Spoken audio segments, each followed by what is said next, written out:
শান্তনু হাজরা বলছি। আজ বলছি আজকের দিনটাকে স্মরণ করে, কারণ আজকে হলো বিশ্ব ধর্ষণ দিবস। আমাদের বিশিষ্ট নেতা এবং অ্যাসেম্বলির যে বিরোধী দলনেতা শ্রী শুভেন্দু অধিকারী বলেছেন যে স্যান্ডো গেঞ্জিতে বুক পকেট লাগাতে, তাই আর স্যান্ডো গেঞ্জি পরে এই প্রতিবেদন তৈরি করছি। আজকে বিশ্ব ধর্ষণ দিবস, কারণ আকাশে বাতাসে ধ্বনিত হচ্ছে শুধু ধর্ষণ আর ধর্ষণ। আমাদের মহামান্য রাজ্যপাল তিনিও এই কাণ্ডটি করে ফেলেছেন, উনি ধর্ষণ করে ফেলেছেন। এর আগেও একাধিকবার রিপোর্ট পাওয়া গেছিল। পশ্চিমবঙ্গে শেষ রক্ষা হয় না, ধর্ষণটুকুই হয় এবং তার প্রচারও ব্যাপকভাবে হয়।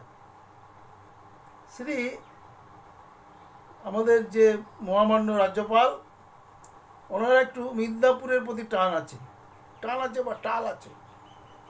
উনি মিদনাপুরের কোনো নায়িকাকে দেখলেই খুব আকৃষ্ট হন, এবং অতীতেও দেখা গেছে যে ওই মিদনাপুরিয়া নৃত্যশিল্পী কি ওই মিদনাপুরিয়া গার্ড, এদের সঙ্গে উনি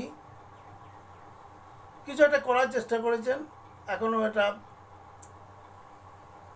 কোর্ট কেস হয়ে আছে, তো স্বাভাবিক কিছু বলা যাবে না। তবে আকাশে বাতাসে শুধু ধর্ষণ আর ধর্ষণ। ধর্ষণের কথা রবীন্দ্রনাথও বলে গেছেন। তার বলাকা কাব্যগ্রন্থে উনি বলেছিলেন যে আমরা দুজনে ভাসিয়া চলেছি যুগল প্রেমের সাথে। এই যুগল প্রেমটা কি?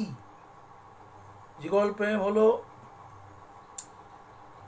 আগের দশা, ভালোবাসার আগের দশা, অর্থাৎ ধর্ষণ দশা। এবং এই মুহূর্তে সন্দেশখালী ধর্ষণ, অতীতের পার্কস্ট্রিট ধর্ষণ, এই ধর্ষণ করে বাংলাটাকে চারিধারে মহ করছে। তবে এই ধর্ষণের ওপরে বিভিন্ন ট্রেনিং সেন্টার চালু করতে হবে। যে ধর্ষণের অনেক খারাপ দিক আছে, সেই দিকগুলোকে মেনটেন্স করতে হবে। এবং বিভিন্ন বিশ্ববিদ্যালয় তাদের ফলিত বিজ্ঞানের ক্ষেত্রে কলা বিভাগে এই ধর্ষণ একটি সাবজেক্ট করবে ঠিক করেছে।